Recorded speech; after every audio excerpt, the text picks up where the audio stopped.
How's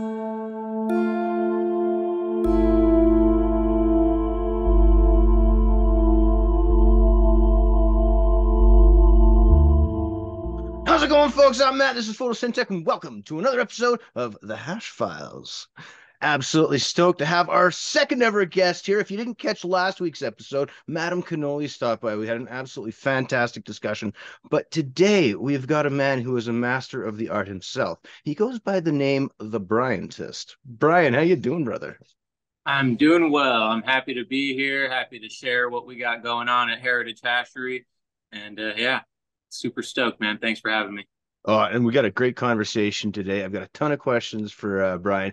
Before we do that, just a quick shout out to Low Temp. Low Temp Industries is a solventless extraction equipment provider that is built by hash makers for hash makers. They believe that collaboration is the only way to create equipment that meets and exceeds the needs of modern day hashishans. They've got extraction solutions for some of the smallest home grows and even some of the largest commercial processing facilities in the world. You can find their equipment at lowtemp-plates.com, and you can follow them on IG at lowtemp.industries for tons of free game. Yeah, low templates, love them. They are absolutely fantastic, man. And I mean, I've got a unit sitting here, use it all the time. And I know that's what you guys are running at your shop there too, isn't it? Yep, yeah, we have three of them.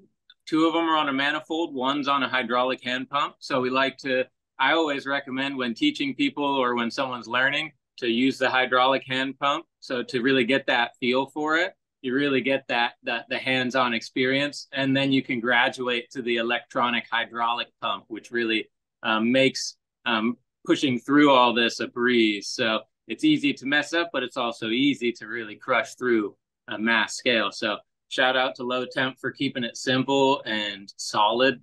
And also, yeah, use the discount code The Bryantist when you check out. It saves you 5%. And when you're picking up a press, it's a good chunk of money. So yeah, go Right get on, yourself right a on. little press. Link down below there if you guys want to get into one of those, and I highly recommend it. And if you like what I'm doing and want to throw a little support my way, Patreon link down below. But I want to talk the man here, the Bryantist. Dude, you work at a very prestigious facility, man. The hatchery there, the Heritage Mendocino facility, with some very amazing people. Cherry Blossom Bell, the apprentice of Frenchie Cannoli, she kind of helms her. She's a director over there, from what I understand.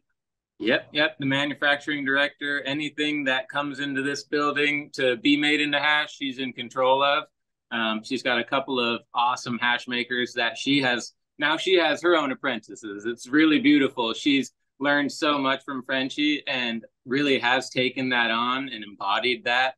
Like I can see it. She has the passion and the drive. So it's extremely humbling, and I'm very grateful to be able to work alongside Cherry Blossom Bell and Richard and Steve, our two other hash makers. Without them, we couldn't run this giant 500-gallon tank behind us. It takes three to run this beast. Wow. They make it look easy, but it is not. So yeah, props to awesome, all the hash man. makers. Yeah, for sure. And hopefully we'll get a chance to chat with some of them. But I want to find out about you. Tell me a bit about your journey, like how you started and how you got to come to Heritage Mendocino. Yeah, so my journey, I'm a small town guy. I'm from a small town called Cloverdale, California. It was 5,000 people when I was growing up. Maybe there's 8 or 9,000 now. Just small town, but it's in Northern California. It's in Sonoma County, which is right below Mendocino County. And that's all basically right around that big Emerald Triangle where it starts to get real wild up in Northern California. And in Sonoma County, they're known for their wine and along with Napa County, but there's so much beautiful herb that's grown in Sonoma County and everywhere north of there. There's plenty grown all over the state that's beautiful. Don't get me wrong, but there's something about the Emerald Triangle. And growing up near there, certain time of year, it smelled really pungent in Cloverdale. In town, you'd be riding your bike and you would know something's going on over there. So it's kind of always around. It definitely was not as frowned upon. So yeah, at certain times, it was just kind of a way of life that was around. One of your first jobs is getting like a trim job for a friend's family, or back in the day, you'd get paid an ounce for every pound you trim up or something. So yeah, there was something about it that always called to me.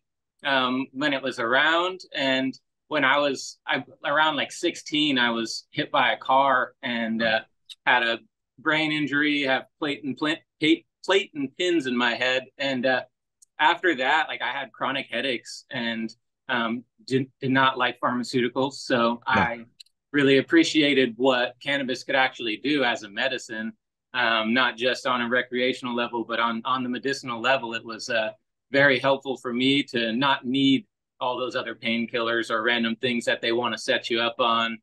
So it was a beautiful, natural way for me to just feel good within and not have those headaches as much. So coming into it as a teenager, it kind of wasn't always just like, oh, are we gonna be getting high today? It was a matter of like, what are we doing today? That's always just part of it. So coming up, it was just around, but it was not frowned upon as much. I still had to keep it kind of hidden from my family.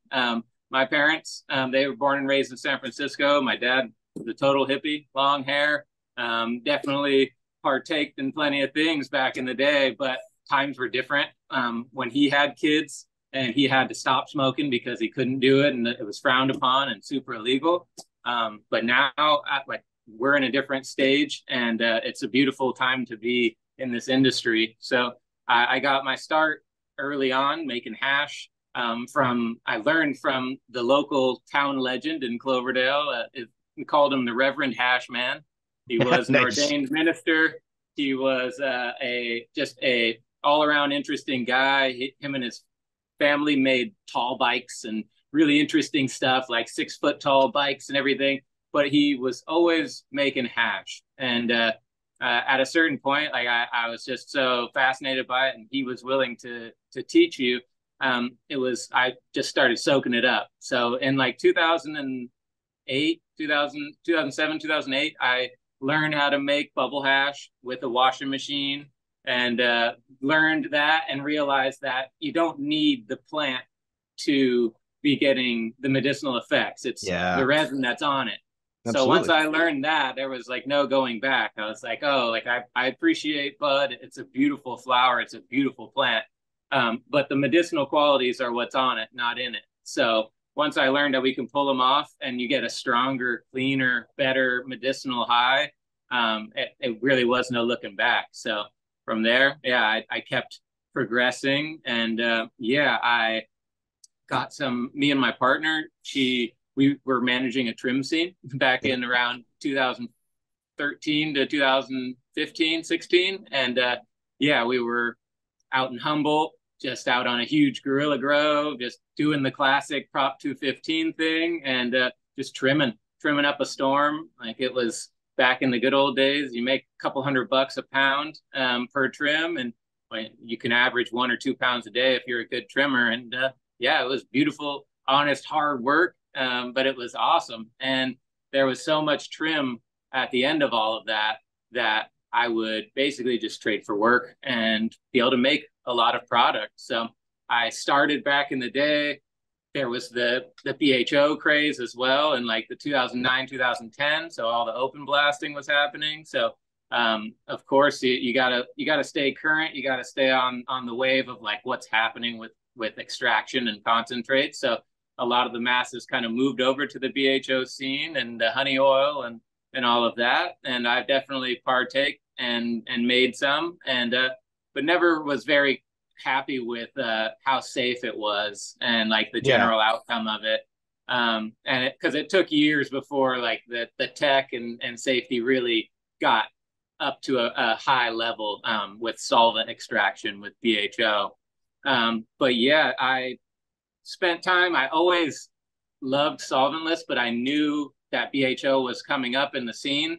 And so in like 2015, that's right when I was realizing that rosin is starting to be a thing, and BHO was on its way out. But it was still going to be a long time before BHO was really at the stage where it's at now compared to rosin. Mhm. But yeah, back then I was taking like dry sift and pressing that into rosin, using a hair straightener. You Yeah. would break the hair straightener, and then you would epoxy that to a bench vise and make your own press.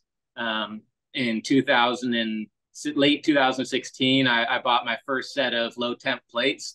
They were just two bricks that you hook on to whatever size bottle jacks you got. And yeah, like I have never looked back. I still have those plates to this day, and they still work. They still do the thing. But yeah, it was a slow progression for solventless, because at that time in like 2015 to 2017, BHO was still really getting all of the beautiful fresh frozen material. So I kind of spent time doing my own thing extracting, but I realized BHO was really had some that steady concentrate that people were really after, and I saw that concentrates are really coming.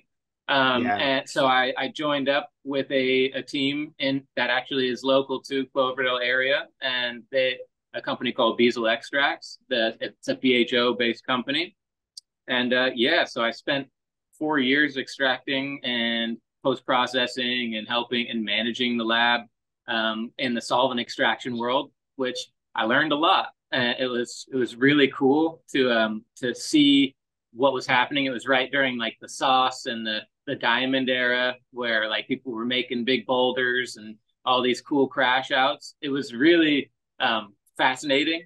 So it was beautiful, fascinating, scientific, and still a little dangerous. Still pretty dangerous, especially Yeah. as you like ramp up, because as you ramp up your production and get bigger, the tools get bigger, your Of equipment gets course. bigger, so you have bigger tanks of volatile gas. And yeah, so that never left my mind. And I know people that have been hurt in the industry. I know people that have lost their lives in that side of this sector. So like people are putting their lives on the line to make medicine for everybody. So I have a lot of respect for anyone making any type of hash or concentrate, no matter what. So I still have friends that are making BHO to this day, and I respect them. I want them to be safe. I want things to continue to be better and better. But solventless is just such a beautiful thing that when I learned about solventless, I threw all my open blasting stuff away. I went and bought three of the biggest hair straighteners I could find from CVS, and I stepped on them and crushed them and just destroyed a bunch of, like, I pressed a bunch of stuff at who knows what temperature, too hot, and just had to learn through Yeah. experience back then. We didn't. I was a late bloomer to social media and stuff. Like Instagram, I guess it was more of like came out in 2012, but I didn't start doing it until like 2017, 2018. Right. So I didn't really put any of I. It was the Prop 215 era. Like you weren't really supposed to like put a face to the name or a name to the brand and like have that. So I was more just kind of doing my thing. But yeah, over time, it became legal in California in 2018. So Prop 64 came in, Prop 215 was gone. Legalization was a very interesting roller coaster to ride through, whether you were in solventless or solvents. All the legislature and all the government having to change every bit of it. You get your packaging dialed. Oh, next week they changed it. You got to redo it. You got to resticker it. It was a wild ride, and Yeah. yeah, I learned a lot in the solvent world at that facility.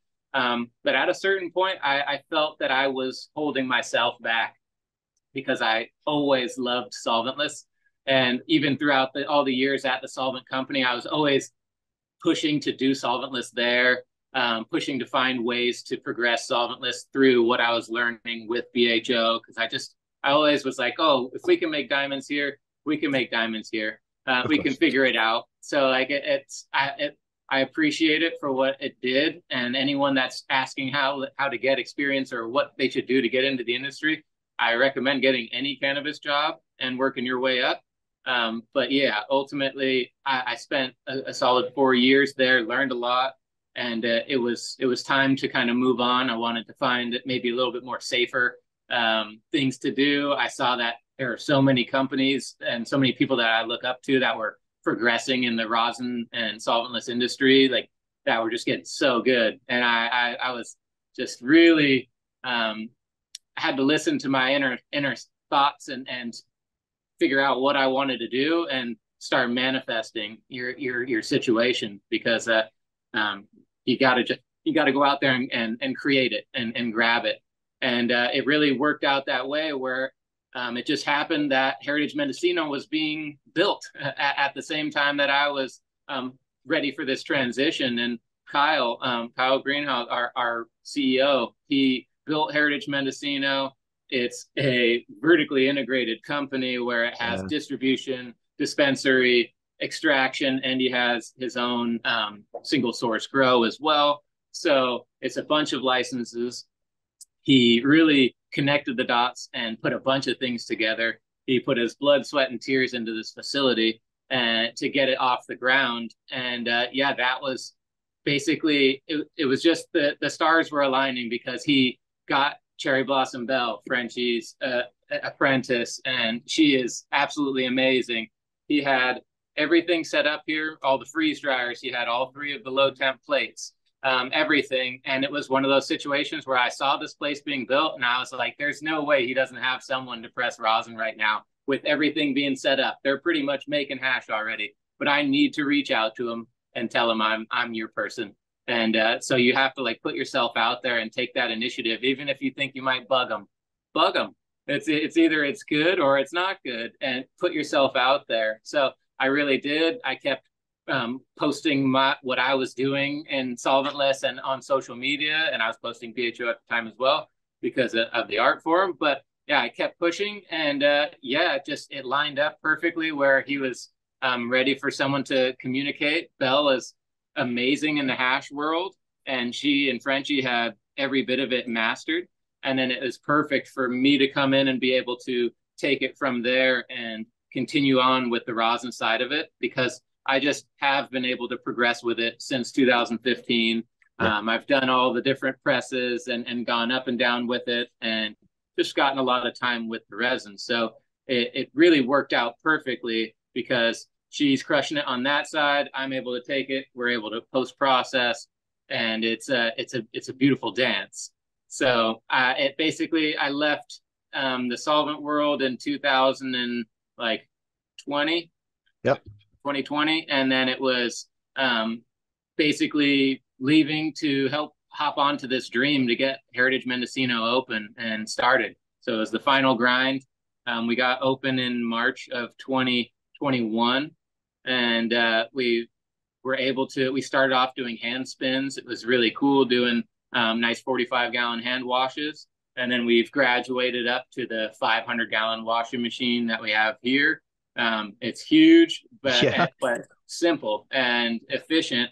By no means is it easy to run, but it is efficient and big. But yeah, so basically my history, I've been pushing with solventless alongside of it for the long haul since it kind of started. I have loved to progress with it, and I've been continuing to learn from all the people in the industry, and that's why I put myself out there, is to help share with other people, to help them progress and learn as well. So that's kind of my general thing, but I figure we'll let you get back into the questions, and then we'll dive back into any other answers. Man, that's a great answer, by the way. Just what a journey, man. What a journey. It's gotta have been quite the ride.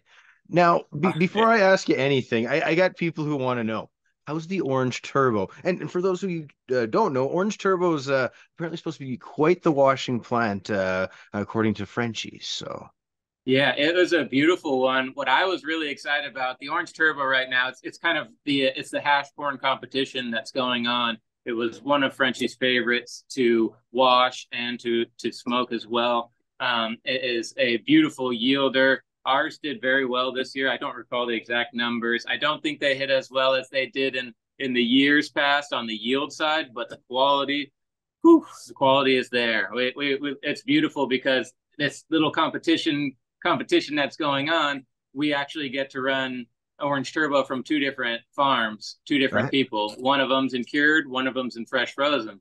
Oh. So it's really awesome. We get to do an ultra traditional, like full spec temple ball of the Orange Turbo from Swami, where it's just the true tradition. That was the farm and the flavor that they ran in the past. And it's so at full circle. It's really awesome that they get to do that now. And then we are running it through another farm that Bell and Frenchie had legacy with as well, through Matola Valley Farms, in the fresh frozen side. They both definitely express themselves differently. And I'd imagine every one of them that someone grows in a different area will have its own expressions. But it is so interesting. It's got the orange note, but then it's got this like funk gas that comes in, but then it has this creaminess to it too that keeps showing up. And it's a combination of like the flavors and then how we cure things, and it lands in this really crazy zone where when you hit it, you're not expecting the exhale, because the inhale is one flavor and the exhale is like, it's inhale gas or inhale orange, exhale gas on that one. It's like really Wow. crazy. So it's like stepping on the gas and hitting the turbo, where you're just like, you let it out and you're just like, whoa, it's crazy. So I'm really True to its stoked to be name. able to play with that one. So we'll have a cured Temple Ball line, and we'll have a live skew. There was a decent amount of it. We may be able to put out a little bit of melt of it. We may do a couple of rosin skews.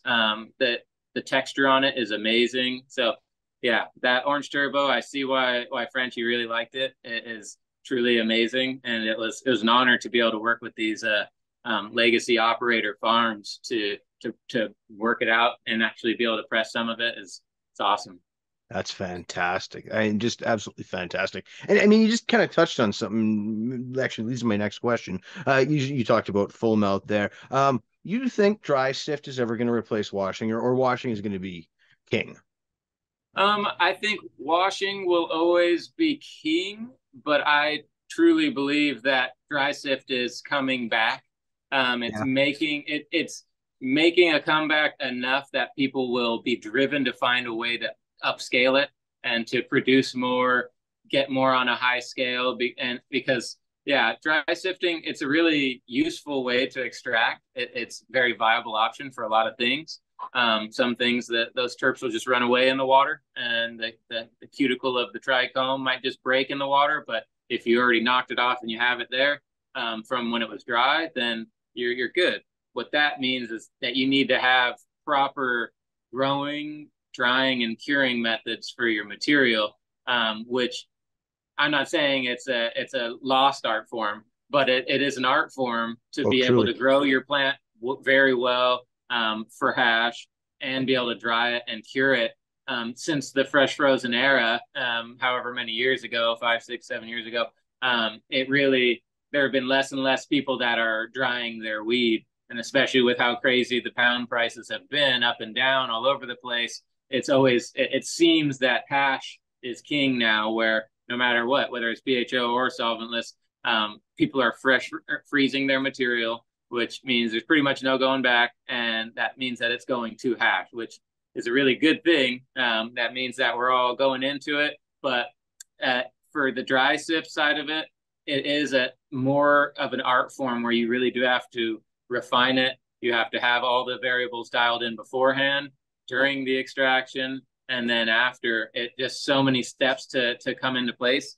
It's an art form, and I do really wish to bring more of that into heritage as well, because we're all about preserving all the legacy traditional methods of everything. And the way I started was tumbling dry sift and working with that. And and there's some really amazing methods now to clean all these different microns of sift, and can be extremely competitive. So I see it having a beautiful place coming into it more and more, and I look forward to watching it get more scalable.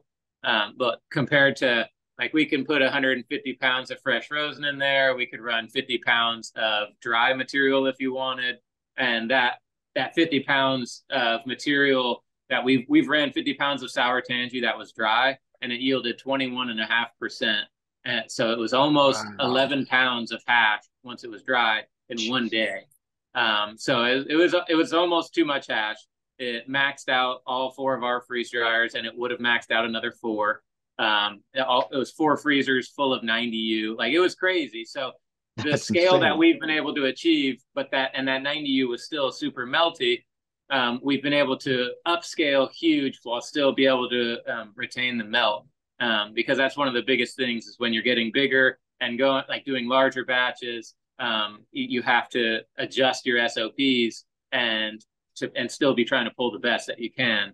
So for us to be able to pull highly competitive melt and resin that can go into rosin, we've won awards with this machine now. We've done hand spinning. We've won awards with that as well. So we're just on a mission to prove that it doesn't always have to be one way to win.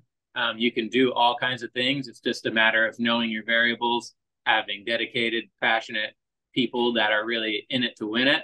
And then, yeah, it all like mixed with awesome farmers in a good spot, like you can't lose. So, yeah. Yeah. Oh, I right see on. the sift in a place. I want to see it more and more, and I want to see it here along with air dried hash as well. I want to push to get a SKU or two of those out so that we can start educating people and sharing that because my opinion on with what we have going on here at the world's first public hashery, we're an open book. People can come here, they can look in the window, they can watch us make hash, rosin, whatever it is. They can see our tech. We can't hide. There's nothing to hide. So we're here to share, and if anything, we're here to help the community. I want if someone feels that they're making something that's subpar and they want some help to make it better, to make some better medicine for themselves or someone else, I want to help them. So it's one of those things where I'm secure in my spot in this place in the industry and in the community. I'm really happy. So I'm willing to share. So that's kind of where I'm at. I love that, man. Well, would you mind sharing then, just maybe a high level overview of your process? Flower comes to the facility. Where do you start? For sure, yeah. So we have technically we have four freezer connexes. So that's a 40-foot shipping container that goes down to negative 20 degrees. So super, super cold. Nothing's happening below that 0 to negative 10 degrees. Your resin's really staying really like suspended. So we will be basically, ideally, we're talking with farmers well before the plant's even harvested. So we can go out, check on the farm, check on the resin itself. Myself, Bell, Kyle, our CEO, and the hash makers as well. We've all been spending more and more time in the fields, in the gardens over the years, so that we know which ones are not gonna wash, which ones will wash well, just by look, feel, tact, and a nice jar test. So our mission is always to go out to the farm, check on things before it gets harvested, because if we can save them the trouble of sending something down the wrong alley, we want to do that for the farmer rather than, oh, it didn't wash for us, or then you got to send it to BHO. It's like, or you could have, like, we could have saved you the trouble and either it could have gone to BHO or you could have done flour with it. So our mission is to get out to the farm first and check on it. If not, we'll have farmers ideally drop off some samples and we'll do either a small jar test wash or we'll do like a 1,000-gram test wash. So we'll do a couple pounds in a small vessel and do a nice little agitation, get our idea of how the material is going to look, general yields, and then from there, we will either go out to the farm with our distribution vehicles, or they will have theirs, and they bring. Usually, it's a lot of fresh frozen biomass, and in the 4 shipping containers that we have, we were easily able to fit thousands of pounds of material, and they were at the end of this last harvest season. At the end of it, they were all full, and we're just chipping away at it. So we get it into the freezers. Everything is all in metric, tagged, all that fun jazz. But from there, the team we'll have our meetings. We'll talk about what flavors need to get run, what SKUs we want to put out, if we have bulk orders, stuff like that. So we kind of go through our schedule and kind of plan out the month on what we got to do. And whether it's food grade hash making or our retail ready hash making, or for a bulk client that wants kilos of rosin. So whatever it is, we'll basically put it on the schedule, get it all teamed up. And then from there, the wash team has scheduled out now where they're washing Monday, Wednesday, and Friday. So 3 days a week they'll be washing because it's such a big machine and uses so much water and ice that it needs a day to kind of recover. With how much ice we have. We have 1,000 gallons of water. We have about 1,000 pounds of ice. So that big 500-gallon tank, we're going through 1,000 gallons of water, doing 4 washes a day on the same material. So you can, the same thing, if you're spinning a small batch and you were spinning it 3 to 5 times, we're able to get that 4 spins on it, get all the yield we need. If it's not yielding on the third, you don't need to go to the fourth, but it's one of those things where they are able to get it. We're able to get all the yields. It loves 100 pounds of fresh rosin, but it can do 150 if you're just trying to get through it. Starts stressing at 175. So the capacity that the team has really been honing in and finding the most the dialed amount of like, this is the right material while we still get the best yield. Because if you put too much in, you're going to lose your yield. Because you're not getting as thorough of a job. So you don't want to overload or overdo the capacity on this thing. So yeah, the team, Monday, Wednesday, Friday, they'll do their washes. From there, after they're done making the hash in their 8-hour day, it goes into the other room. We have 4 freeze dryers and a large freezer that is our staging freezer. So that we can put all our hash in there. That's at a -10 degrees. So we store all our hash in there. Gets freeze dried. So by the next day, it's ready to pull out. And from there, I can take it and either it goes into storage in the freezer and we will press it when the time comes, or it's ready to press right then and there. So the team can really, if they can process 150 pounds and then it can be dry as hash the next day, that will typically make easily 2 to 3 kilos of hash in one day. From that one wash, and I can easily get 2 to 3 kilos of hash packed up, prepped up, pressed out into rosin in a day, in my work day. So it's one of those things where, because we're so efficient with what we do, our throughput is through the roof. Our cost is even better because it costs us technically a little less because we get so much done in our time. It allows us to put out a better price point to the consumers. So our costs in the store are really, really good. And we have price point from 25 all the way up to 75, and it's a huge range of amazing hash and rosin. So you really can't go wrong with any of it. So I've been really appreciative that we've been able to put out such amazing stuff at such quality prices, just to take care of the people, because we opened our doors a couple of years ago during COVID, and it was crazy times to become a new business, to start a new brand. All of that is it's a lot to really take on all at once. And like I was saying, this is four or five different licenses here, so they're all different companies all in one roof, but we're all one big company as Heritage Mendocino. So it was a lot to take on and to carve out our space in the market. And but we've been grinding really hard. We've been putting in a lot of hours where we've just been every day. Like we're not taking any weeks off. Like it is full time, just hash making. We've been, I think, in our 2 years, we've easily made over 500 pounds of hash. We could make another 500 this year alone. So it's crazy. The numbers start getting nuts. We're on track to put out 20 kilos of rosin this month. It gets pretty astounding, the numbers that we can put out while still being able to be highly competitive. And we did very well in Emerald Cup last year. We won first place in the melt, second place in the rosin category with the Whitethorn Rose. We were very proud of how well we did. That was our first year in existence as Heritage Mendocino. It seems like when people see this company and feel out our vibe, it feels like we've been doing this, like this company's been around for a long time. And it's because we've been doing it for a long time. So we really are invested, and it's just genuine. This is what we do. It's who we are. But we've been able to really work hard over the past 2 years and Um, Emerald Cup was a big win for us, and then this past season we got to win at Ego Clash, in the U.S. Ego Clash. We won first place in the rosin.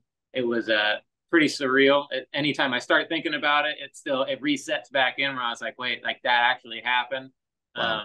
It really that was like a movie, and yeah, this we have the next Emerald Cup competition coming up. Are all the entries are in officially, and the judges are judging, and we'll find out in mid-May what the outcome is. But whew, we attacked it hard this year. I would not want to I would want to be a judge because man, those judges kits are going to be amazing. Because I heard there's easily 100 entries in the hash category, hash and rosin category this year. So yeah, it's going to be tough competition for them to judge. It's going to be like it's going to be a fun one to see how it falls. But I'm really proud of our team and how hard we've crushed for Emerald Cup Harvest Ball, so that we could get flavors out to the people and to get them out in time so that we can compete with them and then continue to just get them out to the people, because that's all we're doing here is making quality stuff for the people. We're not doing anything different for our competition batches. It's literally, this is what we're doing. This is going for the competition and it's going out for the people. We're doing the same thing. So we just pride ourselves on being able to share that with everyone. So it's been a wild ride. It's officially, we just had our 2 year mark like a week ago. So we're pretty stoked that we've been able to survive this long dealing with all the fun growing pains. But it's worth it in the end for the resin and the family that we have here and the farmers that we work with. There's a bunch of stories that deserve to be told, and it's an honor to get to share them here through the hash every time. So yeah, man. Absolutely amazing. And thank you again for sharing. Now, the next couple of questions that I have for you, Brian, sort of move away from what you guys are doing at that scale, and questions for folks who are just getting into the craft. I mean, first and foremost, what do you feel people get wrong when they're first starting to wash? And, what are a couple of things that they can do to improve? Yeah, so I like a lot of the big things are just knowing your variables, which is your environment.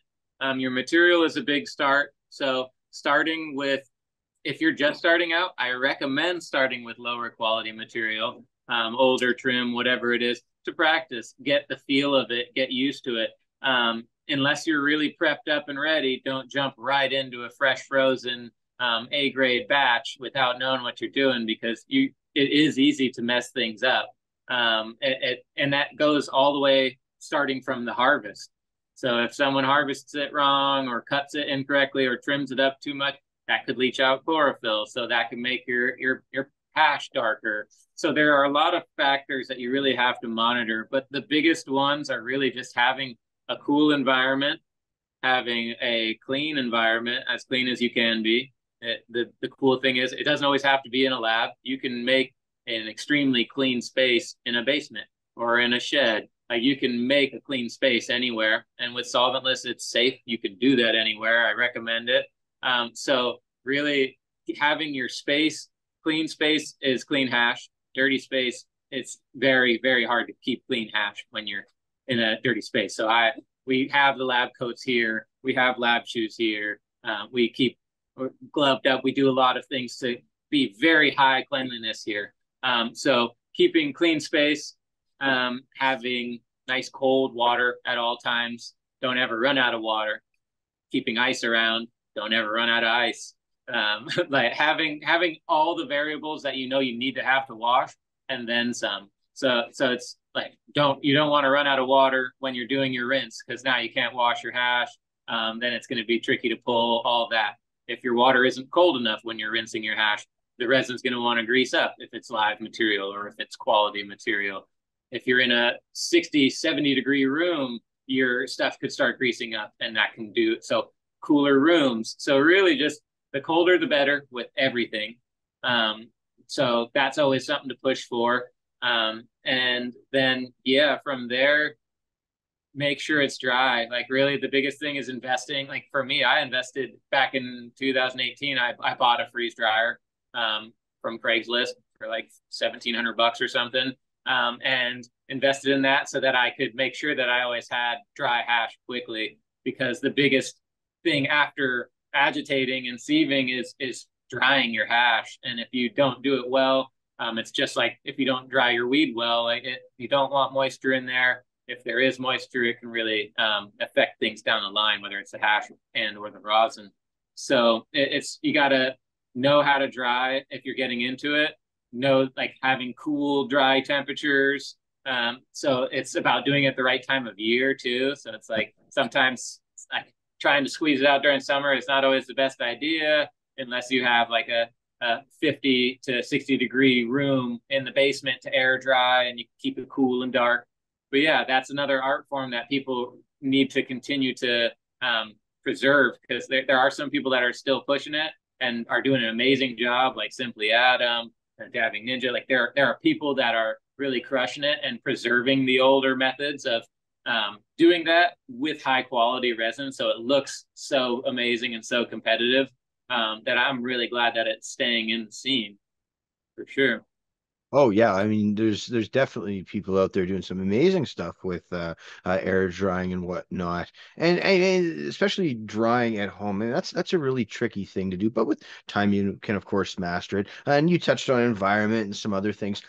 But now let's say you've practiced up, you've been getting your craft going for a little bit, and you're feeling a little bit more confident in refining what you're doing. What are the things people should be focusing on? What are the tricky things, the hard things to learn when being a hash Yeah, maker? I think it's similar to the first set where it's knowing your variables, but looking even deeper and going in. Because if you know what you're doing and you're washing your hash and it's got a bunch of green in there, you have to learn like to first off you got to wash your resin, like rinse the hash out, clean those heads, because when you're separating, each one has its own level of resin and sometimes particulate. The higher microns collect more of that particulate plant matter. So you really have to just start honing in and refining from there. So it's making hash is one thing, but then selecting the competitive resin is a whole nother thing. So with all our hash making, we keep every micron separate. So we pull the 160 bag, so all the hash that's on the 160 bag gets separate. All the hash that's on the 120 bag is separate, the 90, the 73, and the 45. So we keep track of everything. So then we're able to really track our yields, know our data on how the resin landed. So then you can really learn, was this harvested at the right time? Did we over agitate it? Did we get enough of it? So it's really, once you've learned the basics, then you need to really treat everything like it's data and start really learning every bit of it, where you're just like, okay, this is what it did this time. So that's one of the big things is looking deep on it and from the data standpoint, so you can just kind of start tracking it and learning from there. And then yeah, just getting things cleaner, colder, faster. It really is. Those are all just pushing to get your variables dialed in as best as possible. And then you really do, like, you need to just work with the best material possible.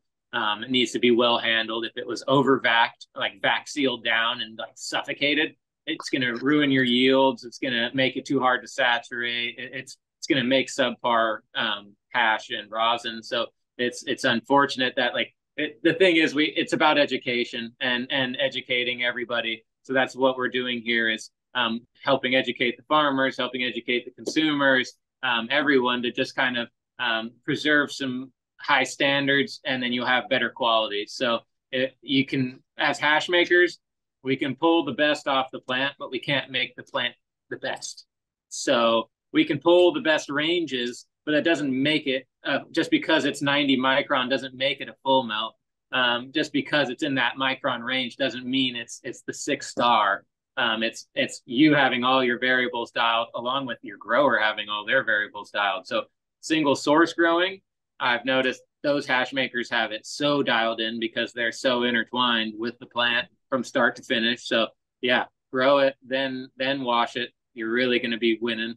I've always been more on the hash side of things and haven't had as much opportunity to grow.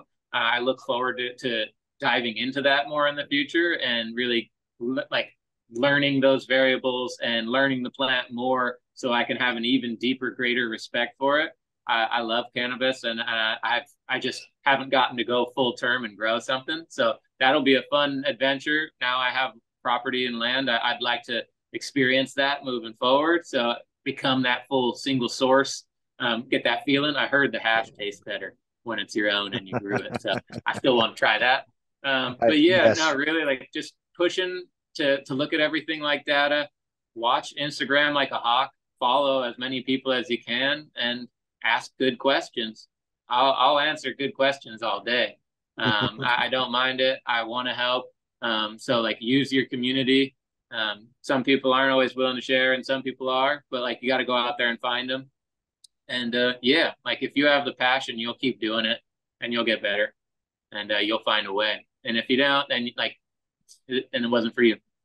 Yeah, fair enough.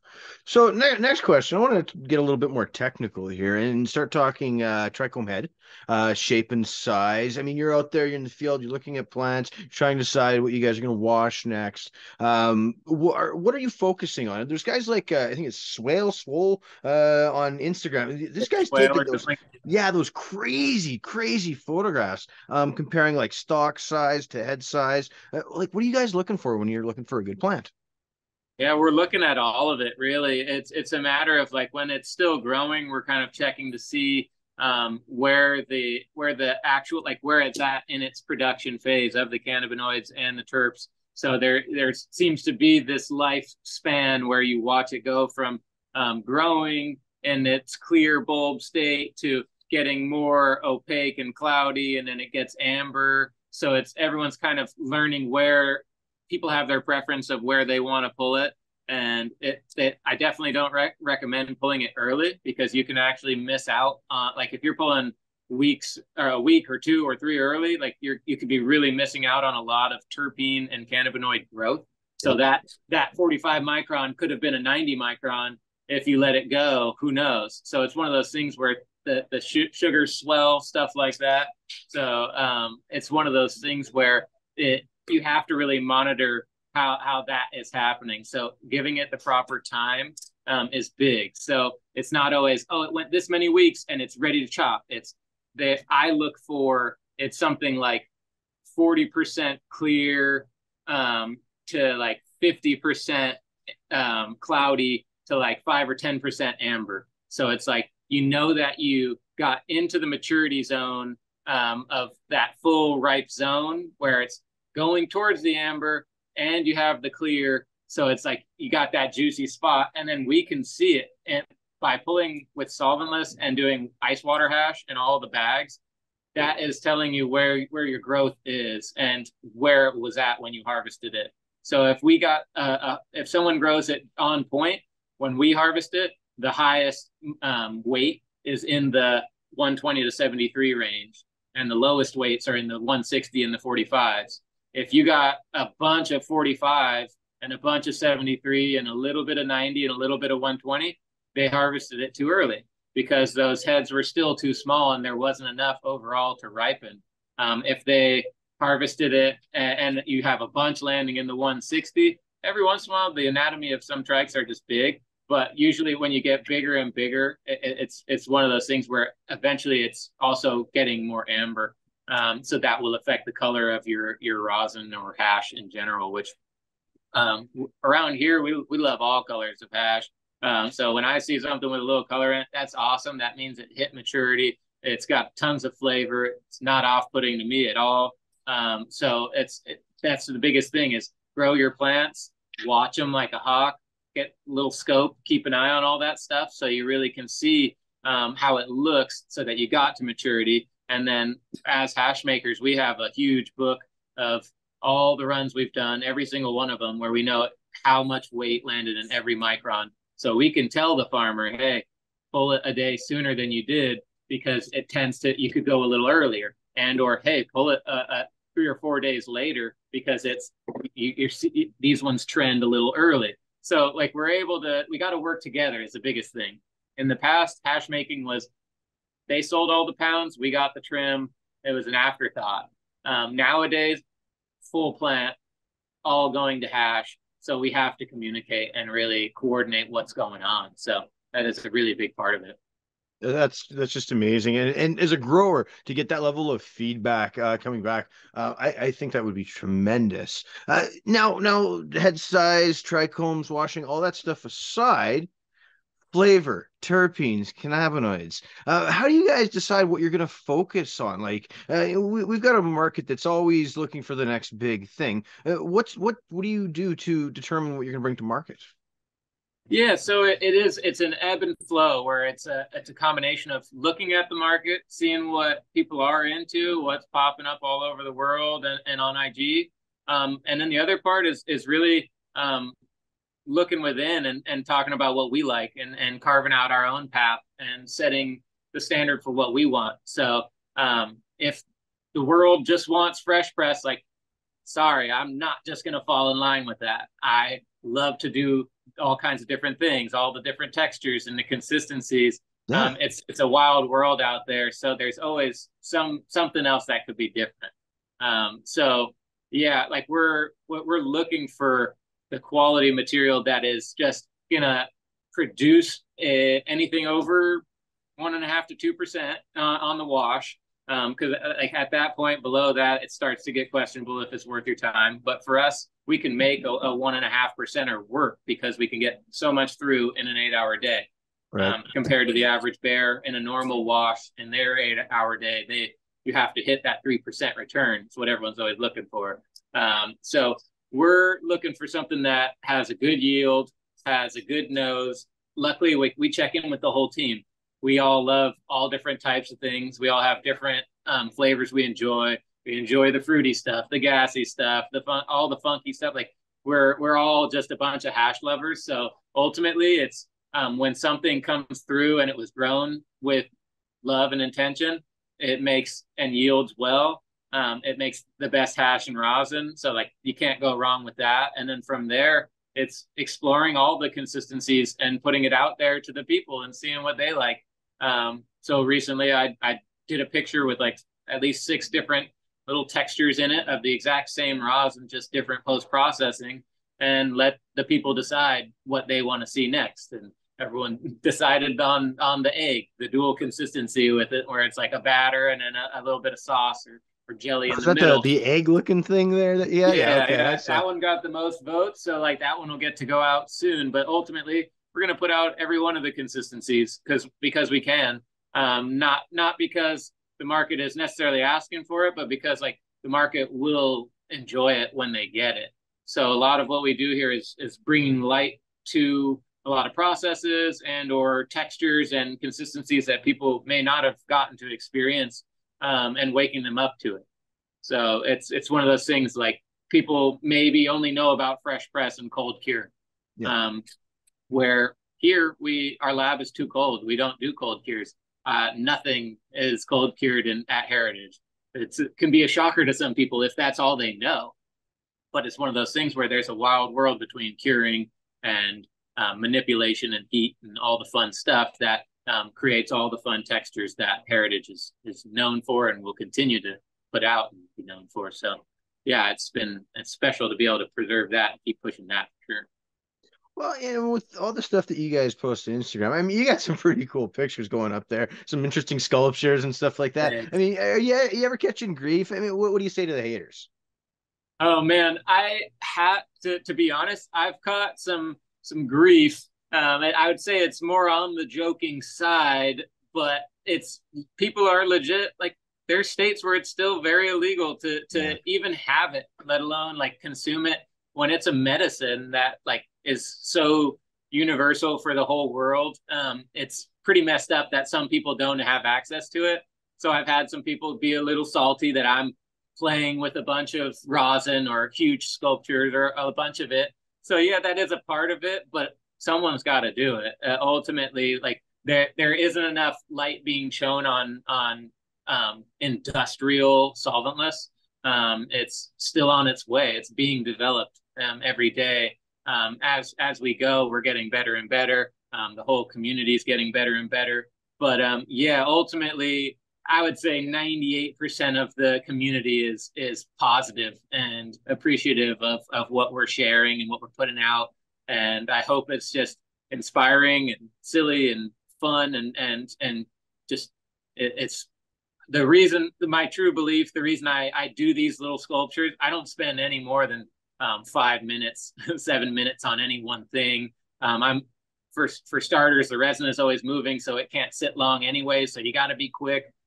We're so highly efficient and produce so much resin in per hour that we have efficiency time where I can snag a couple of shots of this cool resin or this amount that's a large amount that people just don't get to see very often. So or ever. So it's cool. Like I've to me, it's another day in the office. It never gets old. I love pressing. I love industrial processing. But yeah, some people have just can't even fathom like what's going on here. So that's why I appreciate you talking with me today and having me on here so that I can just kind of get it out there and share it with more people. Because yeah, we're up here in Mendo. Like it's a beautiful spot. And yeah, we just got signed off for on-site consumption, so we're going to be building out our lounge area, having on-site out back. So we're going to take it back to the old school Prop 215 days with like farmers markets, companies from the area, and food vendors, just artists, and bring it back so that we can have little get-togethers again in a safe environment. Because yeah, in a lot of places. In California, technically it is legal, but in a lot of towns, cities, ordinances, it's illegal to consume in public. So it's like, yeah, you can have it, but you have to do it at home. And if you live in like an apartment complex or if you're traveling and you're in a hotel, you're not supposed to. So you need to have a safe, legal place to consume. So we're really stoked that we've been pushing for it since we've started. It's been in the works for a long time, and the city has changed the laws to be able to accept us in city limits, to be the first ones to be able to actually have events and be able to have people and consume on site and have a safe place. So we're super stoked on that and looking forward to pushing that process forward and getting signed off and all the fun little pieces to get that dialed in. But yeah, it's just another step of us being able to have more people come here and share it and experience what we have to offer. And yeah, we're going to be working on classes as well and sharing that, so then more people can sign up, come through, take a class, and learn industrial hash making, or even on a smaller scale. So there's a lot of stuff happening in the future, and for what we got going on here, definitely. Right on, right on. My producer here in the corner is telling me we're almost at time. So I'm gonna wrap this up, Brian. I got two more questions for you real quick. What are your favorite strains to work with and press? Like you're just your personal favorites. And anything big happening in the next year? Like what's big for cannabis in 2023? For sure. So favorite strains to work with, like I'm a classic guy. Like ultimately I like any strain that is a classic flavor, like a classic genetic that shows up and checks all the boxes for being what it was and what it is. So we had that sour tangy come through, and it hit every box of the classic sour tangy, the classic orange, the high that's got you going, cleaning your house all night. Like it's the perfect thing. So the sour tangy was huge. We just recently did the sour diesel. That one's another classic hitter that I just absolutely love working with. So those ones are classic stable resins that are really fun to work with.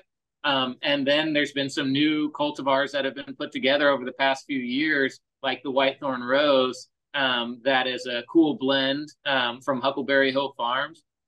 Absolutely amazing resin. It's a mix of older genetics and newer genetics that were crossed in 2019 of some Lemon OG and Paradise Punch. Okay. And it checks all the boxes. It yields 4.6%, 4.5% to hash, and it is the best tasting rosin I've ever had. It's the best rosin I've ever made. Ultimately, like it's something that I wish I could smoke every day. Truly medicinal. It just checks every box. It shows up, and she makes you work for it. But yeah, Whitethorn, all the classic, the sours. GMOs are always really fun to work with because they're stable resin. You can really work with them and sift Yep. them, do a lot of things. So if someone's doesn't have the coldest environments, work with the more stable resins, and you can have better time with the hash. So yeah, those are all the flavors that I really have been enjoying. There's tons, but yeah, those are the main highlights. And for 2023, there's definitely still a bunch of things that are going to be happening. There's a lot for this scene to produce and to show. I still have a bunch of different tech processes and different things that I'm waiting to unleash, that I'm just dialing in personally. And then here and there, I like to share them with everybody to help kind of like push the culture and have them fuel it so that we're pushing. But yeah, on site is a big thing for the cannabis community, being able to legally consume. And then yeah, we're just pushing to get more hash made. Going to get all these presses on a big manifold so I can do them all at once and really get the setup humming. So we're just pushing to set hash records here, basically. That's the goal. Right on, right on. Well, go look, Brian, again, I absolutely appreciate you taking the time to swing by today and have this great conversation with me. Honestly, this has been one of my favorites that I've done. Super jealous of what you guys are doing over there and absolutely appreciative of it. So, guys, make sure you check him out down below. Follow him on the Instagram. Some of this cool stuff that he's doing. Hey, you probably already are following him, man. I mean, you got a ton of followers on there, man. So, Thanks, man. Yeah. and before I let you run, any last thoughts for folks? Anything you want to say about what you guys are doing down there, upcoming events? Well, ultimately, yeah, just come on by Heritage Mendocino. We're in Ukiah, California. We're open 7 days a week. We're making hash all week. I'm here Tuesday through Saturday, so even on the weekends we'll be squashing and doing things. So yeah, come through anytime. Yeah, reach out on social media if you just want to talk hash. I'm always down. If you need help with tech, reach out. I have multiple consulting and teaching options as well. So yeah, really, like I'm an open book. I appreciate you guys for having us on and having the opportunity. And if you ever want to either come here and do another one and or have another chat with me or someone else from the team, definitely let's make it happen. Awesome, awesome. Well, guys, go and check him out. And Brian, thank you so much for stopping by. I'm Thank Matt. you. This is Photosyntac Hash Files, episode 2. We out.